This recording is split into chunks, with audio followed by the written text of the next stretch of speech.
Hello, hello, and welcome back, everybody, to another Friday night live stream. It's Market Conversations. I'm your host, Jerry Hall. And tonight, I wanted to talk about strategy review.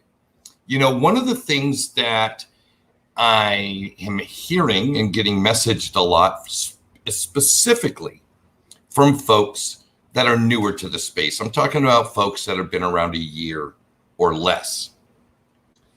And that is, Jerry, what's going on? You know, we came into this market and it was on such an incredible uptrend.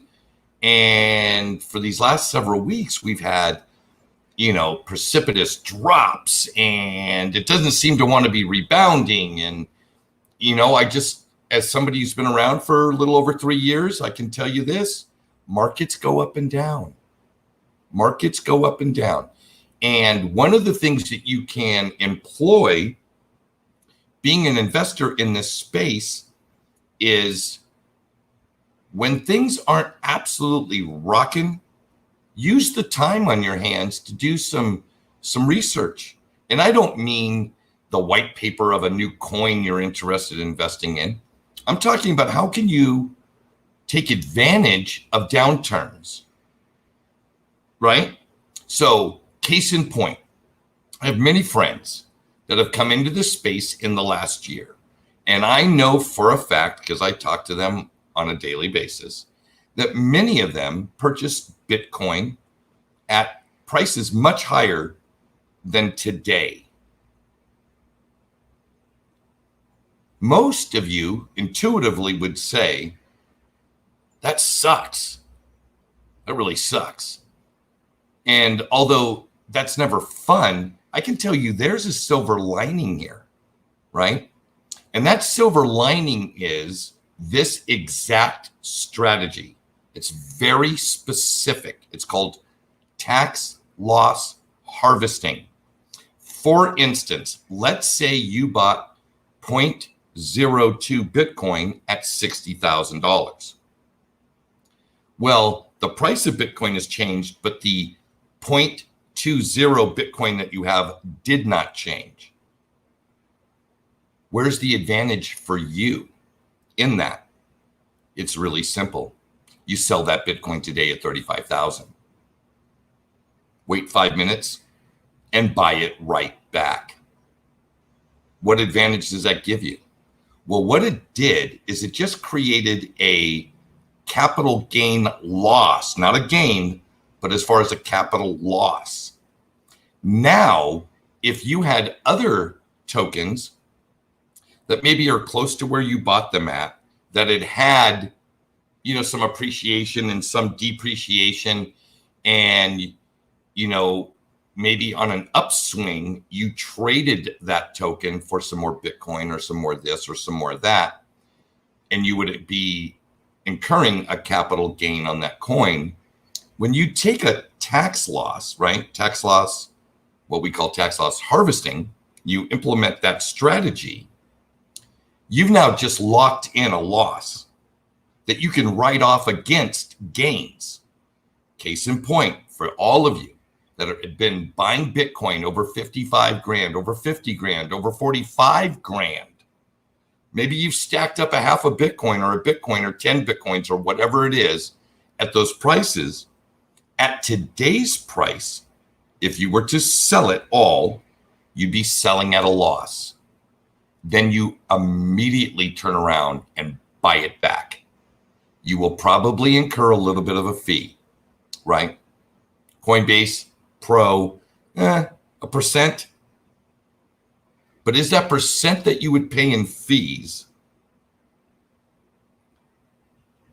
is that a small price to pay for being able to capture a 30% loss or a $30,000 loss?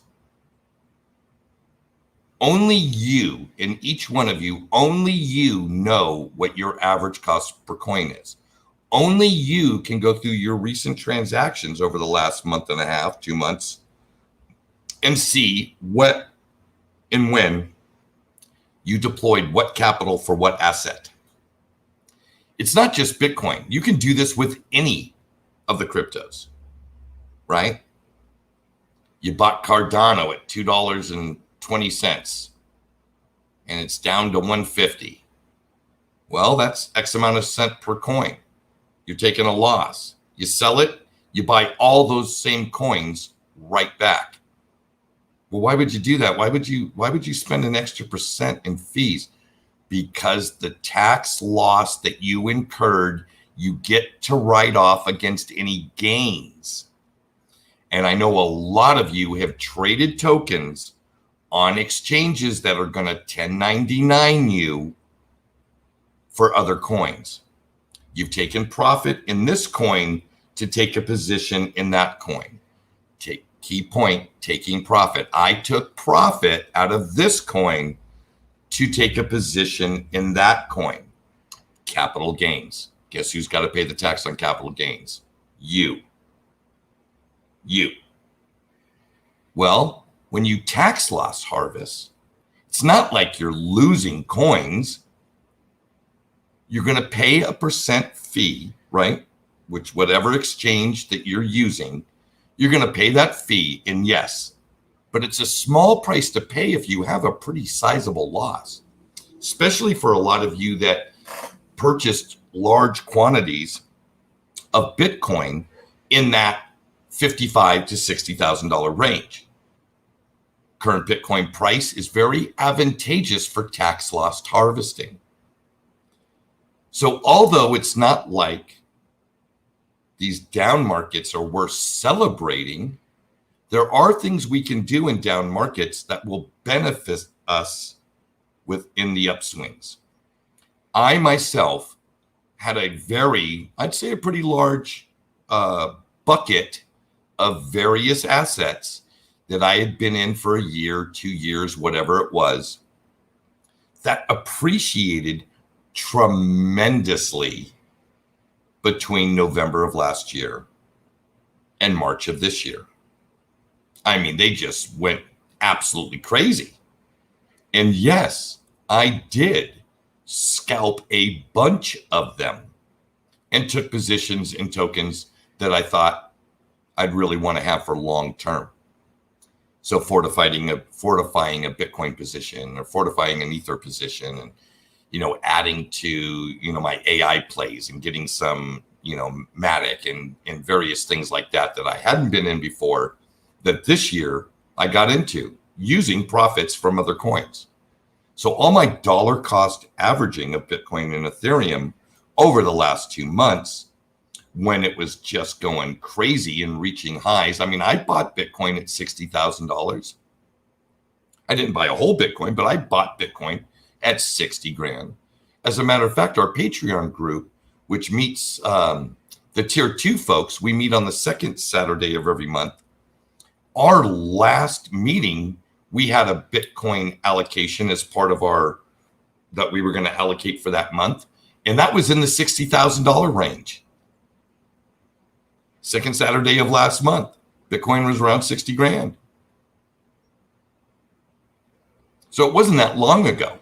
And for all of us that are dollar cost averaging on a monthly basis, weekly basis, what have you, there are probably some opportunities. So I'd encourage each and every one of you to go through the painstaking record keeping of seeing what you bought, when you bought it, what is it going for today, and is there a need? Like, for instance, did you take any profit from any coin? Well, if you did, here's an opportunity for some tax loss harvesting. This can be very beneficial. I've done my math, and I am literally going to skate through all that scalping that I did with de minimis tax liability because of this tax loss harvesting strategy. So there it is. I put it out there.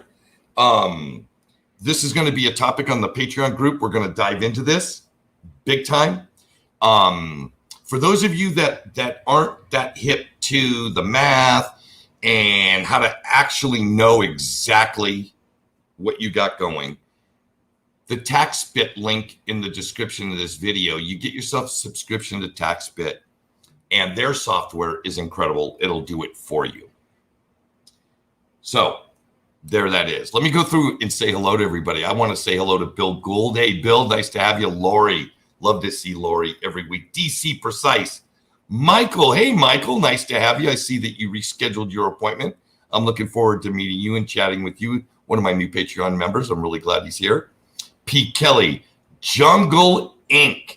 Jungle, please chime in on this tax loss harvesting. Good idea, bad idea. Your opinion means a ton to me, sir. We've got Ruben from Facebook. Nice to see you. Kathleen, nice to have you in the house. And P. Kelly, of course. Now, I see there's a bunch of people in the counter and you're not all represented in the chat. Most likely, for those of you that are tuning in on Twitter and Facebook, I don't know if it's easy to comment on videos. The YouTube, obviously, very easy. But what I wanted to make happen tonight is I wanted to give a place where questions could get asked. That's not a proper English. Where questions could get asked and answered, whether it be through the chat or do you want to come in studio with me? If you want to come in studio, all you got to say is, I want to come in studio. And Brady will work out a deal with you for your email to get you a link. And you can come and ask and talk in studio with me. Well, hello, Robin. I don't recognize Robin. Boy, I'm sure glad somehow you found the channel. I hope that you find it valuable. And for those of you that aren't participating in the chat, if you're new to the channel and you want a place to come on Friday nights and get the real skinny from a dude that is figuring this out as I go and sharing it with you in real time, hit the subscribe button and the like button. Simon, nice to see you. Good to have you in the chat tonight, young man. So anyway, tax loss harvesting, very valuable. A couple other little goodies I wanted to go over tonight is that we have what I've thought for a long time was going to be an area of this market that was going to expand. And so I just got the news that yes, Coinbase has entered the lending world. Park your Bitcoin on Coinbase and you can borrow a stable coin or USDC against it. You'll pay 8%, which, relative to BlockFi or Nexo base level loyalty program isn't bad. It's not horrible. Now, I don't suggest people taking leverage. Leverage is not a good idea. Ryan Bean, hey, nice to have you. So, but if you need it, it's there. Now, I have only used my assets to collateralize a loan for one purpose and one purpose only, and that was to buy more assets. And when I bought the assets with the money that I borrowed that I had to collateralize with my assets, I moved the new assets that I purchased to that very same platform. Fortifying my position, I have a general rule of thumb. Not everybody needs to subscribe to this, but I've done this for a year and a half, and that is I never borrow more than 20% of the portfolio value on the platform that I'm taking the loan from. And that 20% magic number has stood the test of several corrections. Most importantly, this most recent one that that last couple of weeks of just the sky is falling, the sky is falling. And I am still continuing to earn more interest from the uncollateralized assets on that platform than the interest that I need to pay on the loan that I took from that platform. Simon, tax loss harvesting looks like Shiba is hood for something. I don't know what that means, but I can tell you, if you are in the United States and you report your taxes to the IRS, this incredible property that we're dealing with, crypto, is much different than equities in that I could sell at a loss and rebuy back in 5 minutes later, and there is no ill consequence. You cannot do that with equities. This is an interesting element. Now, some other really kind of, I think, incredible news, and we all need to be aware of this, and that is, I had a chance to kind of bruise through Biden's proposed budget, right? President Biden's proposed budget.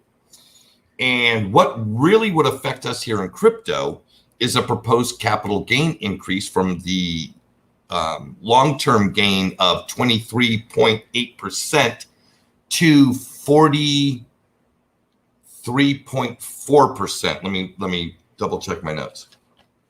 Yes, that is correct.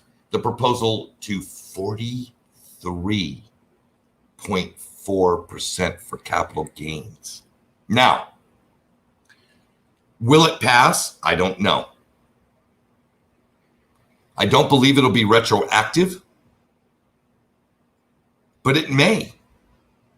And we need to be aware and acknowledge that that is a possibility and allow that information to help guide future decisions and current and future decisions that we're going to make. That is a substantial increase in capital gains tax.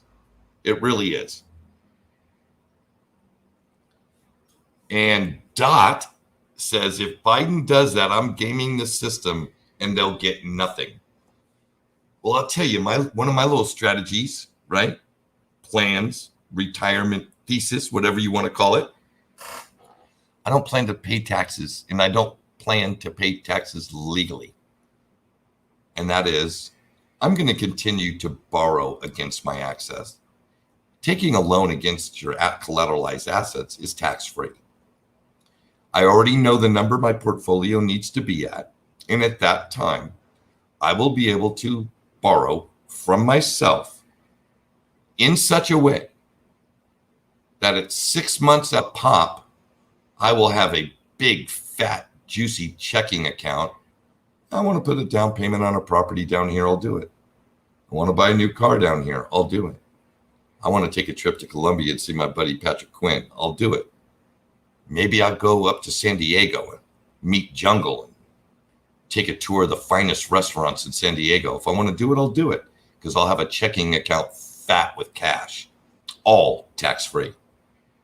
And I can do that as long as the assets appreciate. And if they don't appreciate, then I just scale down, stop spending. It's really that simple. I'd like to hear what your guys' strategies are. What are you guys thinking? The Nexo credit card, yay. I personally am not a big fan of any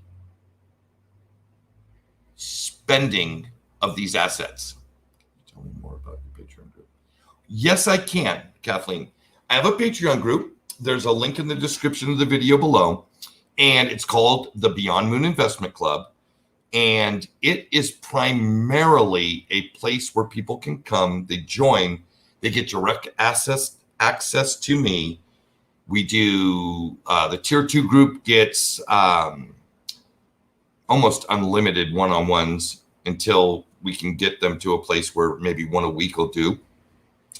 And the tier 2 groups also responsible to manage a Beyond Moon Investment Club fund, which we take all of the subscription money that comes in from Patreon, less 2 expenses, which are the internet and the software, and we invest it into a fund for the club, which the club participates in all the profit sharing. So how it works, every month you subscribe is a share. So people that have subscribed for 6 months get 6 shares. If you subscribe for 4 months, you get 4 shares. And that's how it goes. And then at a point, we go, okay, boom, it's time to look at the profit. This is how much we've invested. This is the size of the portfolio. The difference between how much we invested and what the size of the portfolio is at the time. We call profit. We break that into the number of shares, like, the number of people with the number of shares that they have each. And boom. Tier 1, you get access to the virtual meetings. Tier 2 gets obviously the virtual meetings plus a special Tier 2 meeting where we talk just about the fund. And there's 2 meetings a month. They're virtual. Sometimes they're educational. Sometimes they're cross-communal where we communicate. And I think that's it. There's a bunch of the folks in the Patreon group right here in the chat. So maybe if any of you existing Patreon folks want to help Kathleen with what you're getting from the quote unquote Patreon group, that might be wonderful. I don't push it real hard. It's there, some people like they don't even participate in the virtual meetings, but we're on the phone every week doing a personal investment plan. How to create this, how to do this, how to do that. I spend for the newer folks, I spend a lot of time on Zoom screen sharing, and I've shown people how to open a Coinbase account, how to transfer their coins from Coinbase to Nexo so they can start earning interest on their coins as opposed to just sitting there waiting for it to appreciate with the market price. Oh, thank you, Lori. Yeah, Lori is my very first. Lori was actually 3 people signed up the very first day, and Lori was one of those 3. And Lori's just absolutely wonderful. All right, Sylvia's got a question. Let's get this up here. Hi, Jerry. Quick question. Wired money into Nexo and have it in USD. Do you advise to keep it there as USD? I don't know if I can convert it to USDC. Well, Sylvia, it just so happens Nexo's doing a promotion. I believe it's for the month of June. And you could just keep your your USD, your US dollar there and earn some really wonderful interest. Brady sent me the thing as soon as he got the email. He sent me the deal. He said, hang on one second, folks. You're one of my most valued Patreon members, but I'm doing a live stream right now. I'm actually on the internet broadcasting to 37,000 people. Can you call me in the morning? Yeah. All right. Thank you. I've told the Patreon group folks, if you call me, I'll answer. So even though I'm doing a live stream, Tier 2 guy calls, I got to answer. Anyway, so Sylvia, they're saying that they're going to give you interest.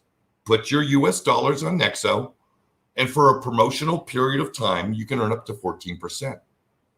How much of that is interactive with your loyalty level with Nexo? I couldn't get those details. I didn't really dive deep into it.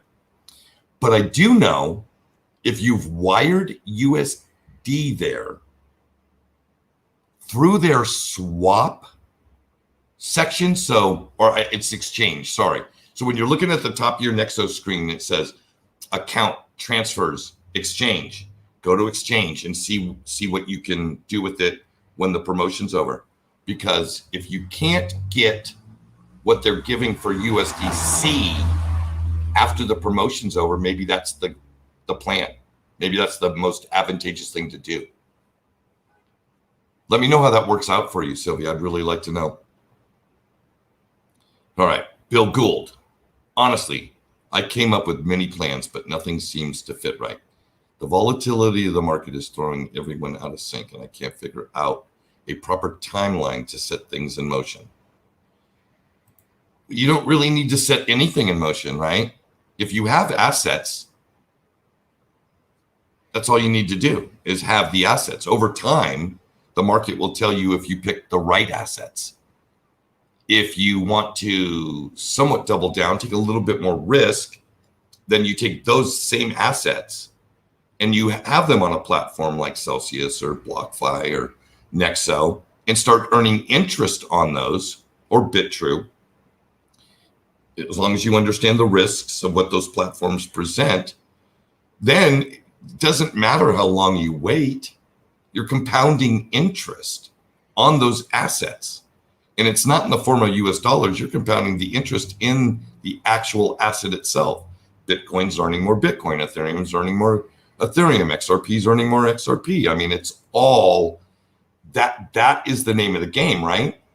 Like I have one guy, incredible guy, very new, literally is following my old recipe of I'm going to eat top ramen, and every little penny I can put together, I'm going to get into this market space. And his dollar cost averaging is it's small, and that's okay because that's where he's at.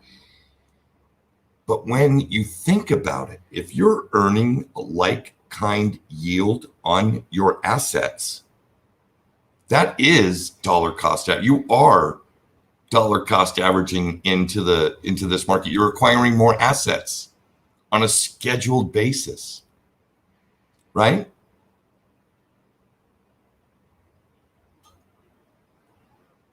What more do you want? You want more assets. We've already established in many of my previous videos that the secret to wealth creation is scarce, high demand assets. It's what the wealthy have done forever. It's no longer good enough to work your ass off and trade your time for money. Trading your time for money, regardless if you're making minimum wage or you're making $400,000 a year, trading your time for money will never make you wealthy. It's when you take the money you make and you acquire assets, and those assets appreciate.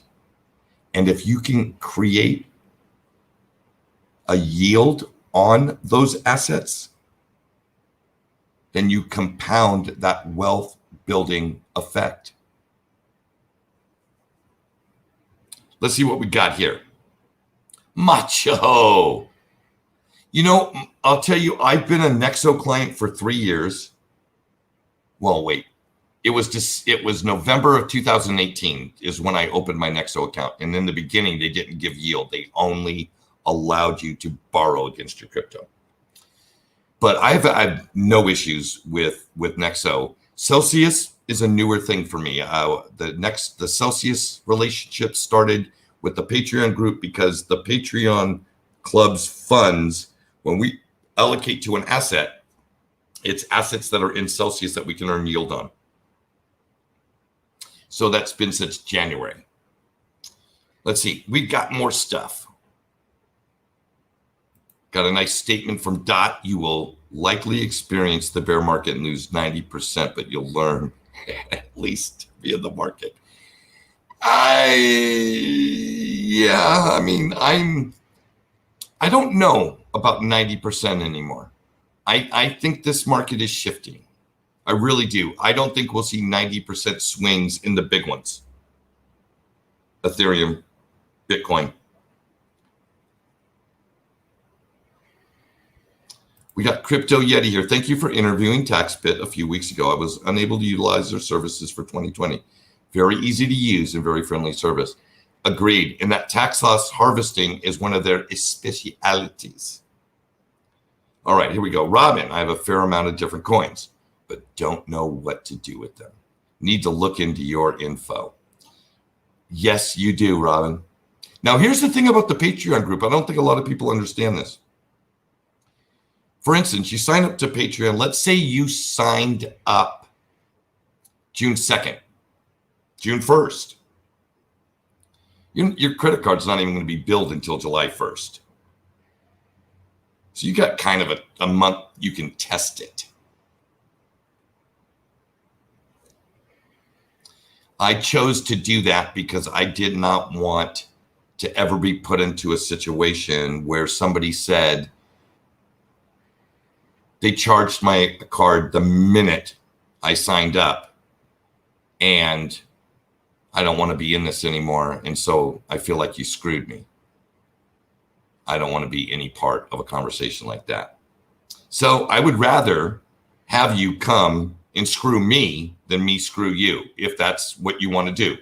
If there are people that want to take advantage, then feel free to take advantage. But when the student is ready, the teacher will appear. Speaking of teachers, this cat, I don't know if you guys aren't following P. Kelly on Twitter. And I haven't seen you post much recently, Pete. This cat's sharp. This cat is sharp. P. Kelly's sharp. He's done some really good things. I hope Celcius leaves. Ha ha ha ha. I don't know. Simon. I think there's room for a bunch of these. I personally don't want to ever have my Cardano on anything but my own personal Daedalus wallet. And that's a personal choice I'm making because I see as the ecosystem expands, I want control of all the tokens that are in that ecosystem in various wallets contained in that one Daedalus wallet. I want to have control of that. Not to mention, to the best of my ability, I've not been able to find one single piece of documentation of any delegation pool operator 1099ing a Daedalus wallet owner. How long will that last? I don't know. Become like water. So, I'll be honest, Voyager, I know nothing. Kathleen, you can't get Nexo? I don't know what state you're in, but I thought Nexo was, they're a regulated financial entity federally. I thought they were in every state. There's just certain things you can't do. There's functionality in the platform that some people could do that other states can't do. But as far as access to the platform, I thought it was wide open for everybody. All right, let's see what Ruben's got. Ruben's got a question here. Do you know if we will be able to receive compound interest on our Spark tokens on Nexo or Celcius? No, no platform that I'm aware of, Bitrue, Coinbase, Kraken, Uphold, Nexo or Celcius have released anything as it pertains to Spark, other than they supported it, which means you'll get your tokens there. Are they going to do anything with it? I don't know. But I can tell you, if you follow Mickey B. Fresh on YouTube, just like it sounds, Mickey B. Fresh, he is up to his eyeballs in Flare Network, Flare Finance research, content, and has laid it all out very eloquently. You'll even get Jungle, Crypto Eddies put out good stuff on it. But if you want to dive in, and just submerge yourself in that, Mickey B went crazy. He's in it deep. Yes, he has a ton of content. You got it, Dot. All right, let's see. Bill, what live stream would be complete without a Bill Gould question? Jerry, did you take advantage of the Bitrue Poloniex FLR5X trade? No, I didn't. And here's the thing. Bitrue hates me. I put a small amount of XRP on Bitrue before the snapshot because I wanted to play around with that FLR token. Well, they gave me a wallet and I got my FLR and I got my Spark token sitting right on Bitrue. I can't do anything with it because they consider me a U.S. resident because that's where I signed. Those are all things I signed up for before I even came into Costa Rica. All right, what do you got here from Ruben?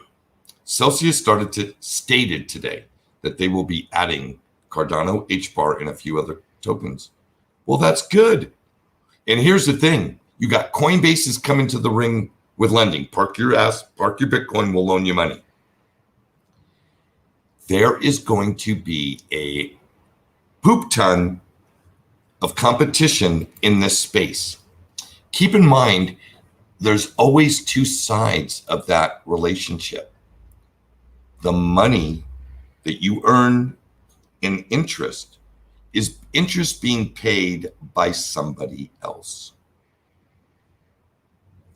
until such a time comes where the greater market starts acquiring and demanding Bitcoin, companies on their balance sheets, sovereign nations as a part of their treasury strategy. Until the demand for Bitcoin grows, you're going to see exactly what we just saw. Rates for borrowing are going to be higher, and the interest you'll earn on your assets will be lower. And I don't know if it's a race to the bottom, but I can tell you the more entrants into this ecosystem, there's only so many degenerate gamblers borrowing these assets for shorts and longs, for leveraged trades. We just saw $80 billion just get wiped off the board the other day in long liquidations. I understand the need for speed. I totally get it. Spent a little time as a pro poker player, and I absolutely understand the desire to gamble a little bit. But you got to remember, these lending platforms are requiring capital from the people that they are lending these assets out to. I think that pool of borrowers from the platform to borrow the Bitcoin that you're putting on is going to get smaller and smaller. Case in point, this last couple of weeks, how many longs did we just see get absolutely, and this is Nick Black's term, turned to dust, right? It's going to shape behavior. The best thing you can do if you're new to this space is buy your asset and hold tight. If you bought it a month and a half ago at 60 grand and it's selling for 35 grand right now, and you're thinking you may at some point sell some to take some profit, well, then sell it today for a huge loss and buy it right back 2 minutes from now. You'll have the same amount of Bitcoin, and you'll have a tax loss from a capital gains perspective to take into next year. And maybe you'll offset that with some profit that you take later. I don't know. It's food for thought. I hope that you folks think about it. Barno, nice to see you, man. Yes, Barno is absolutely correct. Nick would use that language. He's got a history. Nick Black has got priors in that department. Yes, Nick, it's called Mr. Nick Black, tax loss harvesting. Nick, you ought to ask Brady or me for a friggin' link and have you come on and give your 2 cents about tax loss harvesting. Seeing as that you don't have a plate of sushi in front of you right now, consider yourself invited. Matter of fact, Brady, can you do it? Can you send him a link through WhatsApp? And if he comes in, he comes. He doesn't, he doesn't. He's a busy guy. He's got cars. He's got clients. He's got, what is he doing? Working for a couple of different broadcasting companies, doing different stuff on different days. Dude's just all over the place. He's playing with his kitty. TMI. All right. So, Jeremy, when you pay off a crypto loan, is that a taxable event? Depends on how you paid it off. So, Jeremy, if you were, let's say, you took a crypto loan, right? You put a Bitcoin and you borrowed under half a Bitcoin's worth of dollars and you bought some other asset and you want to pay your loan off. And you figured to yourself, well, I'm a dollar cost averaging kind of guy. One strategy might be to dollar cost average and pay your loan down. One strategy may be to not pay your loan down, pay the interest, depending upon the platform that you're on. Just pay the interest. Allow the capital appreciation of the asset to go up. Then take another loan. And if you have to pay your old loan as part of taking the new loan, so be it. Just keep yourself in ratios that even if the market takes an absolute dumper-rooney, you're not getting crushed. Nick, it's all about the kitty. I get it. His cats are probably into tax loss harvesting. His cats are probably teaching other cats about compound interest, probably giving classes on options trading, whether to do puts or calls. Do you put yourself in? Do you call yourself out? I don't know. Nick's cat knows. All right, there it is. So, do we got anything else, folks? I got to quickly check Facebook here real quick because, nope. Okay. So I have no other access to that thing. You know what? Let's do something crazy when you pay off a crypto loan. I already answered that question. Is that Brady's way of telling me, Jerry, you didn't answer it very well? That could be. Brady's good like that. He's sharp. All right, Brady, get your head on straight, baby. I'm pulling you off the bench. I'm bringing you into the game. I'm calling for the right-hander. So get your thoughts together. We're going to put together a few coherent sentences and close this sucker down for the night. Folks, in lieu of more questions, I'm not just going to talk and fill up space. I'm going to bring in Brady. I'm going to talk for a little bit. Any questions that come up while we're chatting, we'll address them. And if not, we'll close this thing down and get you guys back to your cats, your sushis, your families, whatever else you were doing before you tuned in. So, Brady, I'm going to bring you in, buddy. Ready, sir. So what's crack-a-lackin', Brady? Oh, Thoughts not much. on anything that I've covered so far tonight? It's a good idea to tax harvest losting, or it's a good idea to do it, but don't get fancy. Because I'm sure, well, seeing as I haven't done it yet, but I was thinking about it yesterday and got all thoughtful and said, ooh, what if I put that buy order in a little bit lower? Well, if you try and play that game, you may get left behind. So if you're gonna dedicate yourself to it, do it. Don't, try and squeeze out a few more percentages on a trade that's already underwater. Yeah. I mean, if you bought Bitcoin at 60 grand and it's 35 grand today, don't get caught up in pennies. Right. Yeah. No need to go on steamroller. I sent Nick a link, but I'm not sure if he went to his. He already told me thanks, but no thanks. It's all about the kitty. Yeah. Oh, that's the kitty. I think you know what I think. I think he's got the kitty in front of an iPad, and they're going over some kind of options trading strategy. That's my guess. I'm sure. Well, either that or they're on a Zoom call, one or the other. So Gary brings up a really good point. Did you create the solo 401k discussed a couple of weeks ago? It can be a source of loans also. All right. Gary, I'll be honest. I have not physically done that. I'm not flush with a ton of capital. What I got is what I got. It's doing what it's doing. I've got a Roth already, 2 Roths, one in the traditional world and one in the crypto world. And I have not been able to get NOLA, which is the name of the company,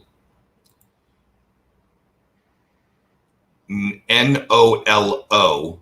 I've not been able to get them on the phone. I want to do an interview with them before I get too crazy. So I guess the short answer is, did you create the 401k discussed? No.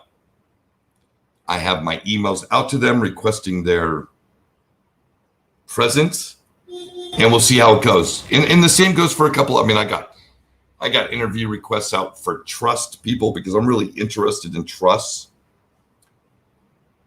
One of the little factoids about certain kind of trusts is that if your trust is generating the income, it has to disperse the income.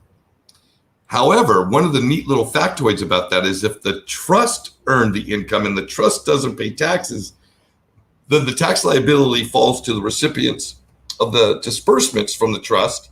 And those, a lot of times, can be at a 50% reduction in capital gains relative to the your normal capital gains structure. That is something just by itself that's worth looking into. And we got Waller, Bitcoin, fool's gold. Well, Waller, I can tell you're not a big fan of the show, but thank you for popping in, and maybe even give a like and a subscribe. Bitcoin is the square wheel. Really? The square wheel. The single asset responsible for this entire DLT revolution is a square wheel. I don't know if that's the context you meant. That's how I took it, though, Dot. So please correct me if I'm wrong. Brady, chime in. I've talked too much. I'd say if it were an edged wheel, it would be an octagon with a telescopic axle. So it can kind of go any...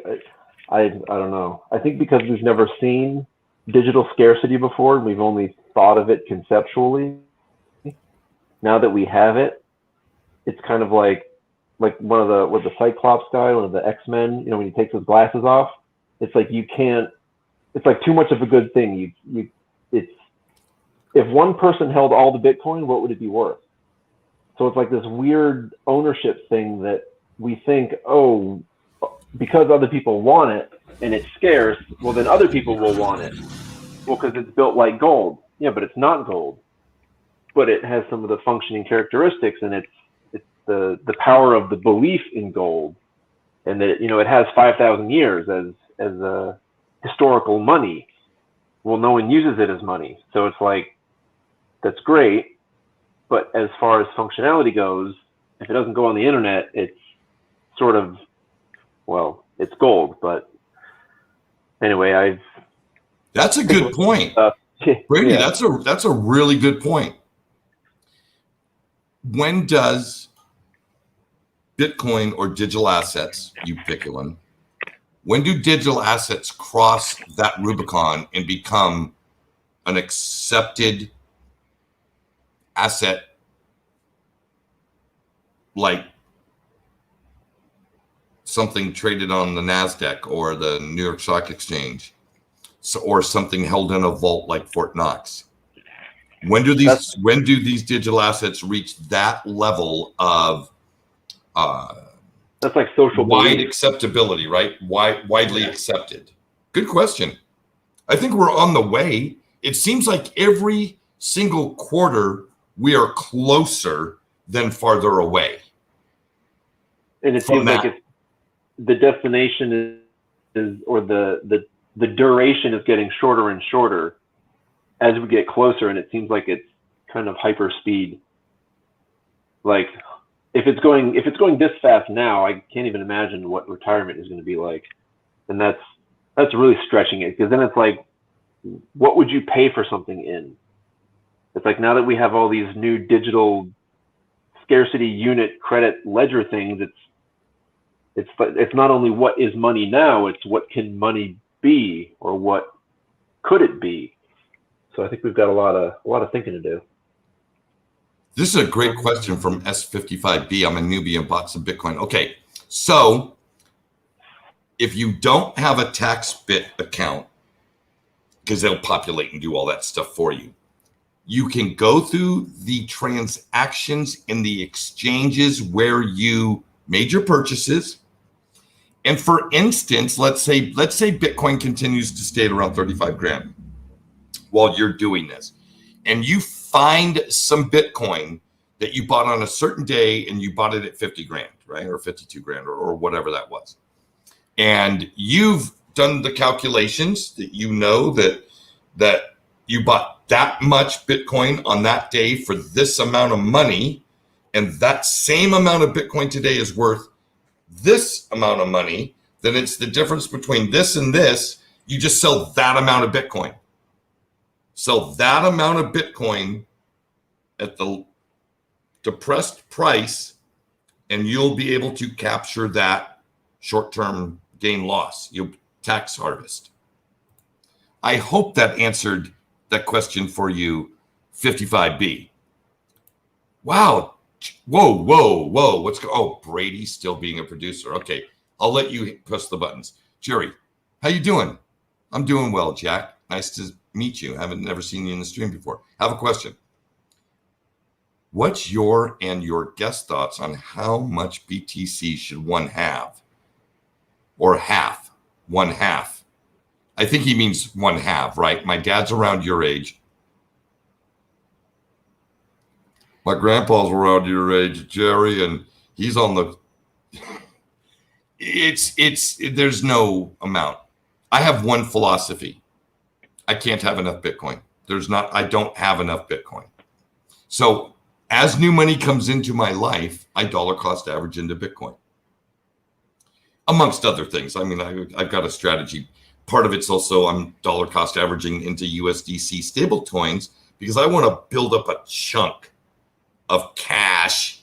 So the next time the market goes down, which it will, we got to remember we're still early days in this. They're going to be violent swings. Boom. Whole market's down 40%. Bang. What? I went to bed. It was great. I woke up. The whole world's crashing. It's nice to have some money when that does, right? You can't time it. And if you're dollar cost averaging, then have 10, 15% of every dollar you put into the market go into a stable coin and build a bank. Build a little bank for yourself. Trust me, downswings will happen, and they will continue to happen for the unforeseeable future. Simply Crypto, actually, it only carries 40% of the market. That's what BTC.D is. Brady, you're smarter than me. What did that mean? I think it was XRP. I think it was in reference to the market cap percentage rate, but I think the capital D might be typo. I don't know. Yeah, I've been looking at that recently. The Ethereum sandwich of, call it 41.5%, 17%, and then the other 41.5% of altcoins. And I wonder. He's talking about dominance. Oh, dominance, yeah. Okay, dominance is. And he's correcting simply Crypto. Yeah, the 90%. Yeah. I think probably 90% sentiment or 90%, I don't know, crazy. I'll tell you, 90%. It'll be 90% of every institutional dollar will be going into Bitcoin. It will not be going into Doge. Okay, when taxes can be paid in Bitcoin, how will you pay your taxes on the taxes we paid? That's an interesting question, but it's kind of one of these type of deals. My question back to you is, why would you ever buy a Tesla with Bitcoin, pay your taxes in Bitcoin, buy a cup of coffee with Bitcoin? Why would you ever do that? To me, it doesn't make any sense. If you understand scarcity and you understand supply and demand and fixed supply networks, why would you ever sell the most valuable appreciating asset on the planet relative to every other asset? Why would you ever sell it when it just keeps appreciating over time? Boom, boom, boom, boom, boom, boom, boom.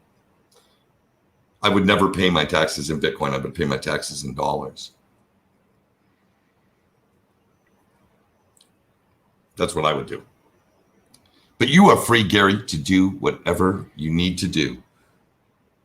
Everyone should own at least one Bitcoin. Kind of nice to be part of that club, that one Bitcoin club. Even the most, what's interesting is even the most hardcore thump the table, we're the chosen one XRP supporters will tell you.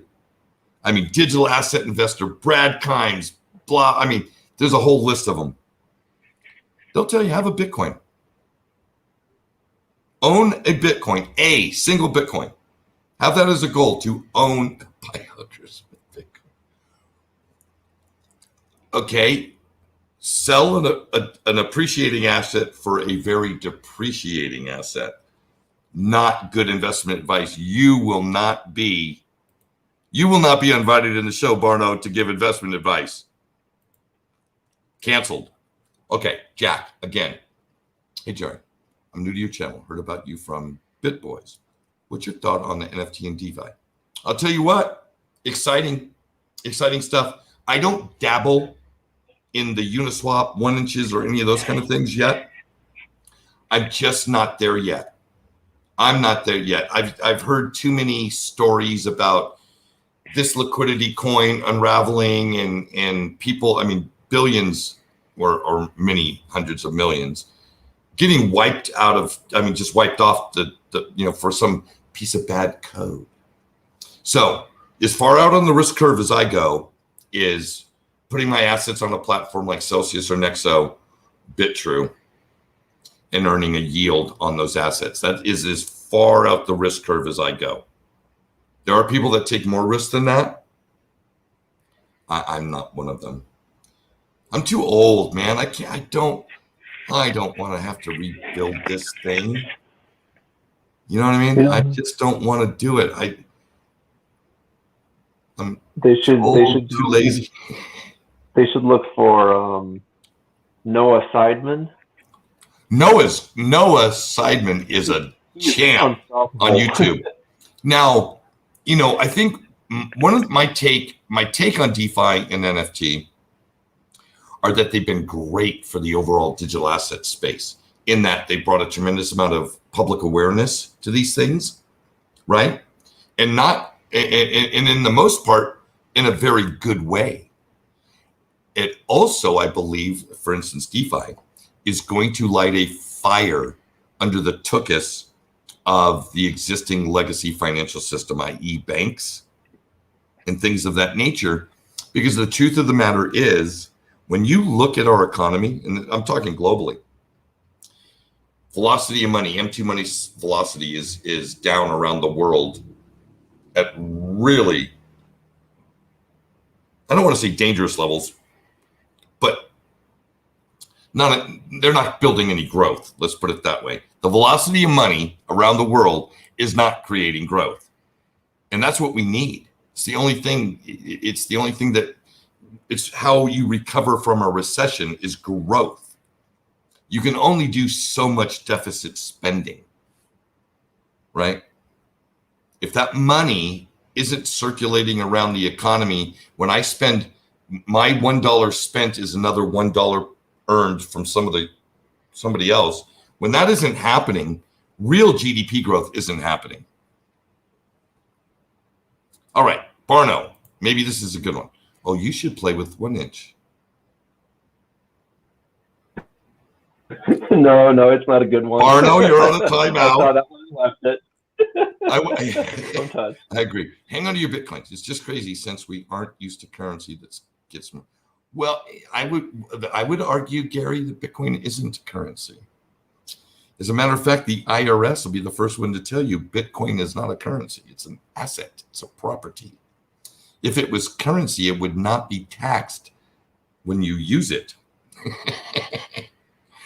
And that's what I'm hoping, that at some point through Congress, they will actually create a designation for a digital asset to become a digital currency. And it'll be treated just like a dollar would be in commerce.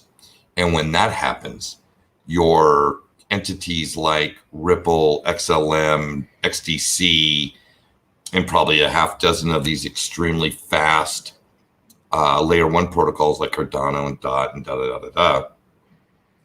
will start being able to exchange these assets in the digital economy, and hence create some incredible like velocity, right? Velocity of assets, velocity of currency. But until the tax treatment changes in the US, and the US represents 80% of all global denominated trade in the US dollar. Till that changes, Simon, you're incorrect. He says XRP is a currency. Negatory. There's probably about 3,800 IRS agents that will tell you that is not true. So Simon, XRP is not a digital currency, even though FinCEN said it was, even though the Department of Justice had made mention to it being a virtual currency. It is treated as a property by the IRS, therefore incurring all that entails. Isn't that the currency? Okay, now I'm confused. I thought only Bitcoin and ETH had already been deemed. Bitcoin is, okay, Gary, no crypto on the planet is a currency in the eyes of the IRS.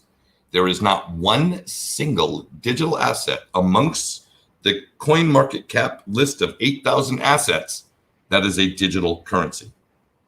Every single one of them in the eyes of the IRS is property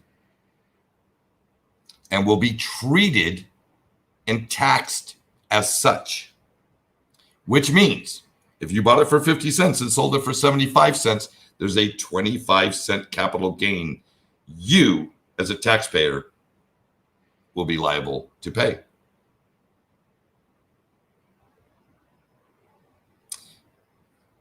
Simply Crypto. Is Doge on the coin market cap list, Brady? The answer is yes. So. It is. Doge is not a currency. Nothing is a currency except for the US dollar. That's it. Nothing else is currency. It's not currency. We call it cryptocurrency. That's a misnomer. What about stable coins? Now that you got me. Because a stable coin, you buy it for $1, you sell it for $1, whether it be on a Friday, a Sunday morning, or right after this live stream. So you're right, stable coins do not. You can use a stable coin as currency if you'll find somebody to take it. So you are absolutely correct, Jack and Simply Crypto. Sales tax. Oh. Yeah, we're not avoiding tax. All right, we're at the top of the hour. Brady, your final thoughts.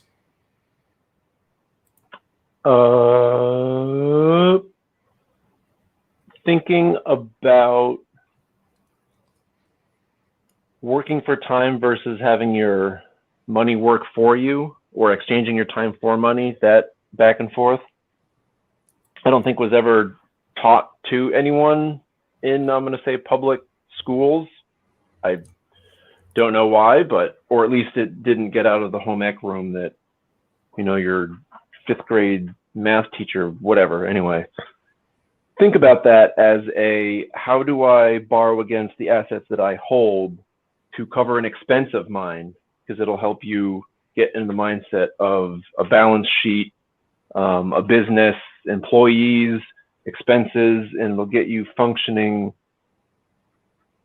not as a household, but as a valuable actor in an economy, I guess. Because now I'm thinking about retirement in whatever, 2060 something, 2075. Like that's, like if I live to be that old, what is money going to be then? So we kind of have to learn as much as we can, as fast as we can, and leverage debt responsibly. Wow, man. I don't think my brain can even handle going that deep. I'm just trying to figure out how I'm going to get through this weekend. Those are my thoughts, and I'm sticking to it. No, those are good thoughts. Thank you, Brady. I'll see you. I'll see you backstage in a minute. So, folks, we've come to the end of the show. Interesting topics, right? A lot of food for thought. We're in a down market.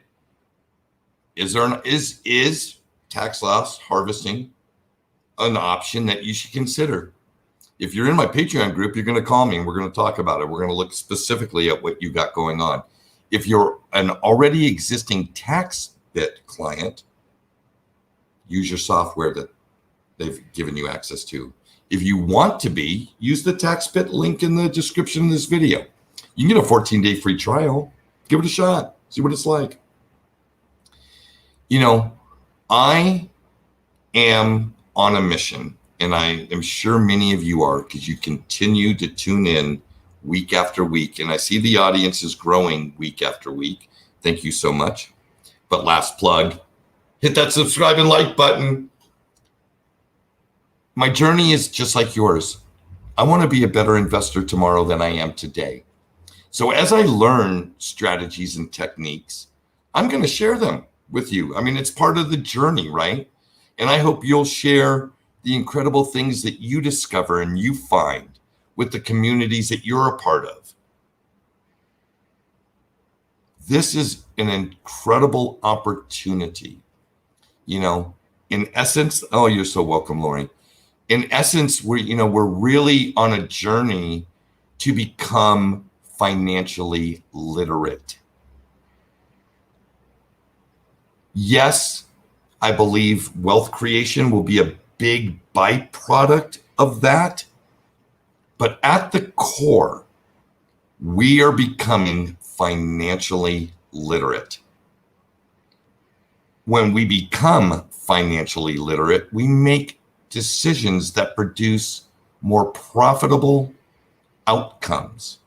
And at the end of the day, that's our goal, right? Again, thank you so much for those of you that are new to the channel and are doing things like hitting the affiliate links, and it really kind of helps support me to keep doing this stuff. The folks that are in the Patreon groups, thank you so much. It's been an incredible experience. And for those of you that are considering, I think there are a few slots left. Link below. So until next week, everybody, Pura Vida, and God bless you all.